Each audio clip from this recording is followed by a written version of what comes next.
नमस्कार, सप्ततारा न्यूजमध्ये आपले स्वागत आहे। आज सोमवार दिनांक 15 जुलै 2024 न्यूज बुलेटिनमध्ये जाणून घेऊया आजच्या ठळक घडामोडी। गोंदवले खुर्द येथील आत्महत्या प्रकरणी संशयितांवर मोक्का अंतर्गत कारवाई करा। रिपब्लिकन सेनेचे कोरेगावात निदर्शने आणि आंदोलन। मान तालुक्यातील गोंदवले खुर्द येथील मागासवर्गीय शेतकरी कुटुंबातील युवकाने खासगी सावकारीच्या छळाला कंटाळून आत्महत्या केली आहे। आत्महत्येनंतर पोलीस यंत्रणा 4 दिवसांनी गुन्हा दाखल करत आहे। मागासवर्गीय युवकाच्या कुटुंबियांना न्याय देण्यासाठी सरकारने या विषयातील दोषींवर मोक्का अंतर्गत कारवाई करावी या मागणीसाठी रिपब्लिकन सेनेच्या वतीने सोमवारी दुपारी 12:30 वाजता कोरेगाव तहसीलदार कार्यालयासमोर निदर्शने करण्यात आली तसेच आंदोलन छेडण्यात आले। 5 ते 6 जणांनी संघटितपणे नियोजनबद्धरित्या युवकास आत्महत्या करण्यास प्रवृत्त केले आहे। खासगी सावकारीच्या वसुलीतून हा प्रकार घडला असून या गुन्ह्यातील दोषी असलेले लोक राजरोसपणे फिरत आहेत। त्यांच्यावर मोक्का अंतर्गत गुन्ह्याचे कलम वाढवण्याच्या मागणीसाठी रिपब्लिकन सेनेचे पश्चिम महाराष्ट्र अध्यक्ष चंद्रकांत खंडाईत, सातारा जिल्हाध्यक्ष सुनील कदम, जिल्हा उपाध्यक्ष नितीन रोकडे, जिल्हा महासचिव दादासाहेब केंगार, सहसचिव जगन्नाथ वाघमारे, मार्गदर्शक लक्ष्मण वाघमारे, कोरेगाव तालुकाध्यक्ष सतीश माने, सचिव विजय मोरे, भाऊसाहेब मोहोळ, निसार खान यांच्यासह जिल्हा आणि तालुकास्तरीय प्रमुख पदाधिकारी कार्यकर्ते या आंदोलनात सहभागी झाले होते। शेतकरी आत्महत्या असताना देखील एकाही लोकप्रतिनिधीने संबंधित युवकाच्या घरी भेट दिलेली नाही। अॅट्रॉसिटी ऍक्ट अंतर्गत पीडित कुटुंबातील सदस्यास शासकीय सेवेत सामील करून घ्यावे आदी मागण्या यावेळी करण्यात आल्या। यावेळी जोरदार घोषणाबाजी करण्यात आली। पोलीस उपनिरीक्षक दीपिका मुसरे यांच्या मार्गदर्शनाखाली चोख बंदोबस्त ठेवण्यात आला होता। इसका जवाब देना होगा। खासगी सावकारांना अटक झालीच पाहिजे। खासगी सावकारांना पाठीशी घालणाऱ्यांची चौकशी झालीच पाहिजे। खासगी सावकारांना पाठीशी घालणाऱ्यांची चौकशी झालीच पाहिजे। आरोपींना अटक झालीच पाहिजे। आरोपींना मोक्का अंतर्गत कारवाई झालीच पाहिजे। आरोपींच्यावर मोक्का अंतर्गत कारवाई झालीच पाहिजे। सद्गुरू परब्रह्म गोंदवलेकर महाराज दिंडी सोहळ्यामध्ये IMA संघटनेतर्फे वारकऱ्यांना संजीवन क्रिया प्रात्यक्षिक।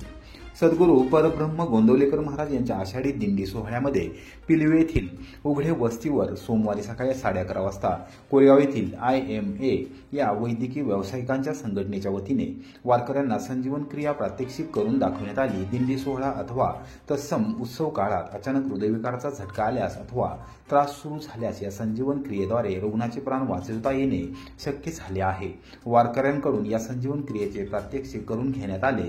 राज्यस्तरीय भूलतज्ञ संघटनेचे उपाध्यक्ष डॉक्टर अविनाश भोसले यांच्या सहकार्याने संघटनेच्या अध्यक्षा डॉक्टर संगीता सावंत आणि सचिव डॉक्टर शीतल गोसावी यांनी संजीवन क्रियेचे प्रात्यक्षिक दाखवले। डॉक्टर विनीत कुलकर्णी यांनी प्रास्ताविकात संजीवन क्रियेचे महत्त्व विशद केले। डॉक्टर संगीता सावंत यांनी संजीवन क्रियेच्या प्रात्यक्षिकाचा उद्देश समजावून सांगितला।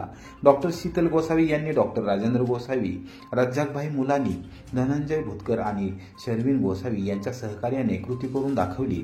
यावेळी वारकऱ्यांच्या शंकांचे निरसन करण्यात आले।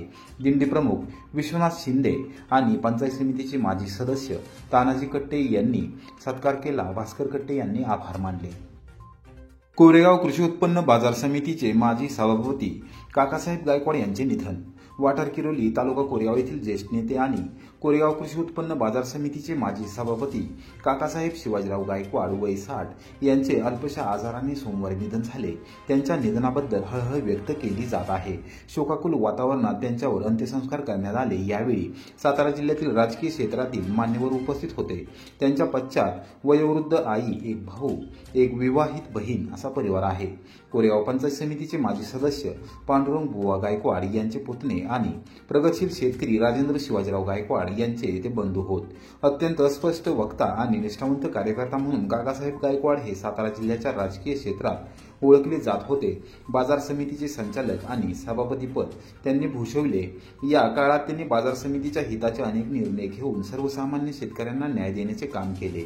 गेले काही दिवसांपासून त्यांच्यावर सातारा येथील खासगी रुग्णालयात उपचार सुरू होते। उपचाराला त्यांची प्रकृती साथ देत नव्हती। अखेरीस त्यांची प्राणज्योत मालवली। त्यांच्या निधनाने कारळोत्तर विधानसभा मतदारसंघात समाविष्ट असलेल्या कोरेगाव तालुक्याच्या दक्षिण भागात हळहळ व्यक्त केली जात आहे। अंत्यसंस्कारास सातारा जिल्ह्यातील राजकीय, सामाजिक, शैक्षणिक क्षेत्रातील मान्यवर उपस्थित होते।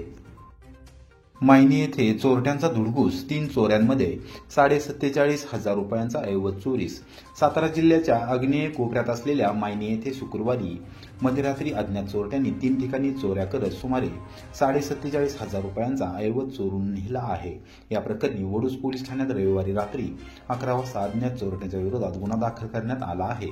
रोहित हरिश्चंद्र देशमुख यांच्या घराबाहेर खिडकीवर ठेवलेल्या पॅन्टमधून अज्ञात चोरट्यांनी 7,500 रुपयांची रोकड चोरून नेली आहे. त्याचबरोबर नवामाळा नावाच्या शिवारातून 45,000 रुपयांचे बोकड आणि महेंद्र बाबू जाधव राहणार कानकात्रे यांची मायनीतील चांदणी चौकात लावलेली 20,000 रुपये किमतीची स्प्लेंडर प्लस मोटरसायकल अज्ञात चोरट्यांनी चोरून नेली आहे.